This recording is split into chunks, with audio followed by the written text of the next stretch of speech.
இன்னைக்கான வீடியோ தாங்க வந்திருக்கு. வீடியோ வந்து சூப்பரா இருந்துச்சு அப்படி தாங்க சொல்லணும். மதுமிதா வந்து மாஸ் பண்ணிட்டாங்க அப்படின்னு தாங்க சொல்லணும். ஏன்னு பார்த்துக்கிட்டோம்னா, யார் அந்த ஆக்சிடென்ட் பண்ணது, நம்மள யார் கடத்துனது, எல்லா உண்மையுமே வந்து அவர் வந்து தெரிஞ்சுக்கிட்டாங்க அப்படின்னு தாங்க சொல்லணும். தெரிஞ்சுக்கிட்டு போலீஸ்லயும் பிடிச்சு குடுத்துட்டாங்க. அதெல்லாம் பார்க்குறப்போ சேனலை மட்டும் மறக்காம லைக் அண்ட் சப்ஸ்கிரைப் மட்டும் பண்ணிருங்க. ஃபர்ஸ்ட் எடுத்தோனேயுமே வந்து மதுமிதா, சந்தோஷ் அதுக்கடுத்து நம்ம இவர் இருக்கார்ல, ஜீவா 3 பேருமே கார்ல வந்துகிட்டு இருக்கிற மாரி தான் காட்டிக்கிட்டு இருக்காங்க.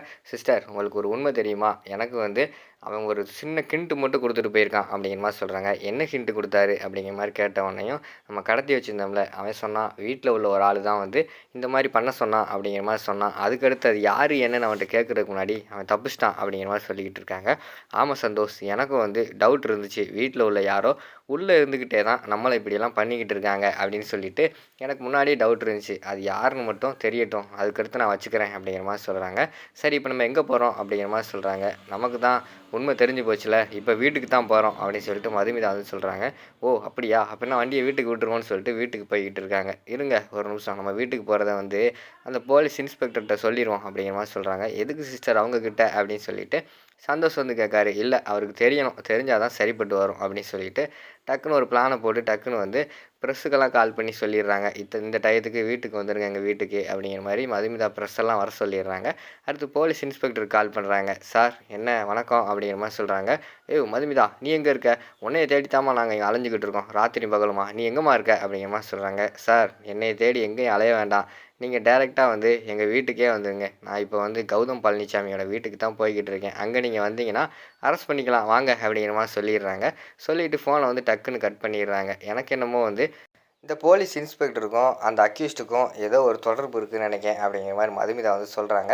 அதே மாதிரி டக்குன்னு பார்த்தா அந்த போலீஸ் வந்து டக்குன்னு சகுந்தலாவுக்கு வந்து கால் பண்ணுறாங்க. கால் பண்ணிவிட்டு மேடம் என்கிட்ட மதுமிதா இப்போ ஃபோனில் பேசினா அப்படிங்கிற மாதிரி சொல்கிறாங்க. என்ன சார் சொல்கிறீங்க? அவள் தான் இறந்துட்டான்னு கேள்விப்பட்டனே அப்படிங்கிற மாதிரி சொல்கிறாங்க. மேடம் உண்மையாகவே வந்து அவள் பேசினா உங்கள் வீட்டுக்கு தான் வந்துக்கிட்டு இருக்காளாம் அப்படிங்கிற மாதிரி சொல்கிறாங்க. என்னது வீட்டுக்கு வந்துக்கிட்டு இருக்காளா? அப்படிலாம் இருக்க வாய்ப்பே கிடையாது. வேறு யாராவது பேசியிருப்பாங்க. நீங்கள் நல்லா வந்து செக் பண்ணி பாருங்கள் அப்படிங்கிற மாதிரி சொல்கிறாங்க. மேடம் வேறு யாரும் பேசுகிறதுக்கு வாய்ப்பே கிடையாது. அவள் தான் பேசுனா. ஏன்னா வீடியோ கால்லே பேசினாலே அப்படிங்கிற மாதிரி சொல்கிறாங்க. என்னது வீடியோ காலா அப்படிங்கிற மாதிரி கேட்டவொடனே ஆமாம் மேடம் இப்போ நான் அங்கே தான் வந்துக்கிட்டு இருக்கேன். அவள் எனக்கு முன்னாடி அங்கே வந்துடுவான்னு நினைக்கிறேன். நீங்கள் என்ன பண்ணுறீங்கன்னா டக்குன்னு அவள் வர்றதுக்கு என்னென்ன செய்யணுமோ அவளை சமாளிக்கிறதுக்கு ஏதாவது ரெடி பண்ணிக்கோங்க. அதான் நான் உங்களுக்கு கால் பண்ணி சொன்னேன் அப்படிங்கிற மாதிரி சொல்லிடுறாங்க.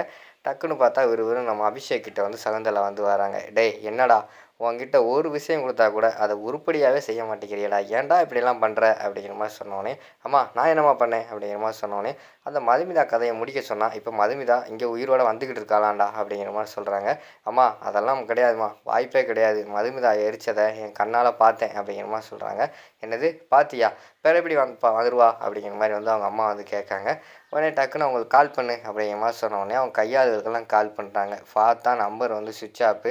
டேய் உன்னை ஏமாற்றிட்டாங்கடா, எரிச்சேன்னு சொல்லிட்டு போய் சொல்லி உன்னை ஏமாற்றிருக்காங்க. சரி நீ கால் பண்ணையே அதெல்லாம் சரி, நீ வீடியோ பார்த்தையே அதெல்லாம் சரி தான்.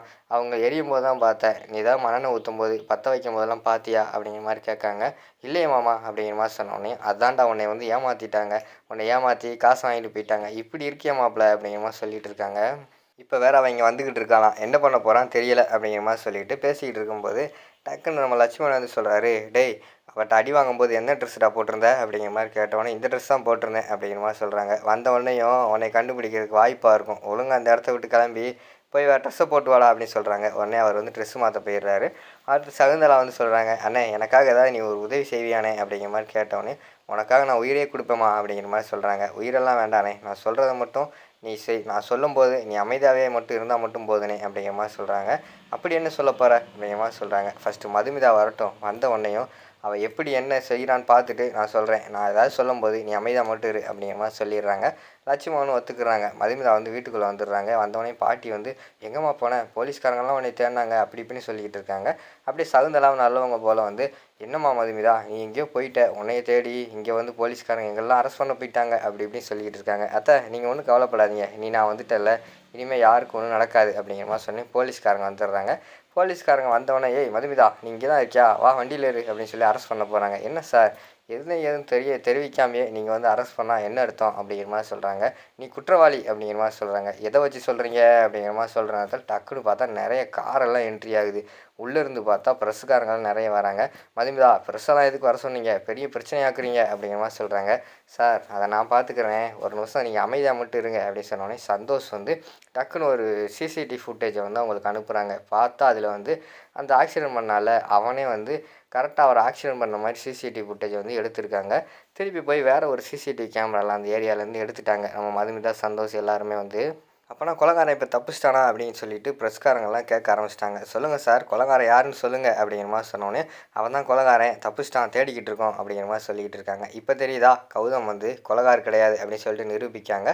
உடனே சார் கௌதம் சார் எங்கே அப்படின்னு சொல்லிட்டு ப்ரெஸ்ஸில் வந்து கேட்காங்க. அவர் கொஞ்சம் உடம்பு சரியில்லை, வந்துடுவார் அப்படிங்கிற மாதிரி சொல்லிட்டு மதுமிதா வந்து சொல்லி சமாளிச்சிடுறாங்க. சரி மேடம், நாங்கள் போய் குற்றவாளி தேட போகிறோம் அப்படின்னு சொல்லிட்டு போலீஸ்காரங்க வந்து போகிறாங்க. சார் கொஞ்ச நேரம் இருங்க சார், உண்மையான குற்றவாளி யாருன்ட்டு இப்போ தெரியும் அப்படிங்கிற மாதிரி சொன்ன உடனேயும் டக்குன்னு இன்னொரு சிசிடிவி ஃபுட்டேஜ் அனுப்புகிறாங்க. அதில் பார்த்துக்கிட்டோம்னா அவன் வந்து இந்த வீட்டிலே தான் குற்றவாளி இருக்காங்கன்னு அவன் சொல்லியிருப்பான்ல, அந்த வீடியோவை காட்டுறாங்க. அப்போனா இந்த வீட்டிலே தான் யாரோ வந்து கௌதம் பழனிசாமிக்கு இப்படிலாம் பண்ணியிருக்காங்க, அவங்கள யாரும் கண்டுபிடிங்க அப்படிங்கிற மாதிரி சொன்னோன்னே சகுந்தலா வந்து சொல்கிறாங்க. அது யாருன்னு நான் சொல்கிறேன், இந்த வீட்டில் இருக்கிற குற்றவாளி யாருன்னு எனக்கு தெரியும் அப்படிங்கிற மாதிரி சொல்கிற மாதிரி காட்டுறாங்க. அங்கிட்டு பார்த்தா அபிஷேக் பயந்துக்கிட்டு இருக்காரு. அதோட பார்த்துக்கிட்டிங்கன்னா அந்த எபிசோட வந்து முடிச்சிடுறாங்க.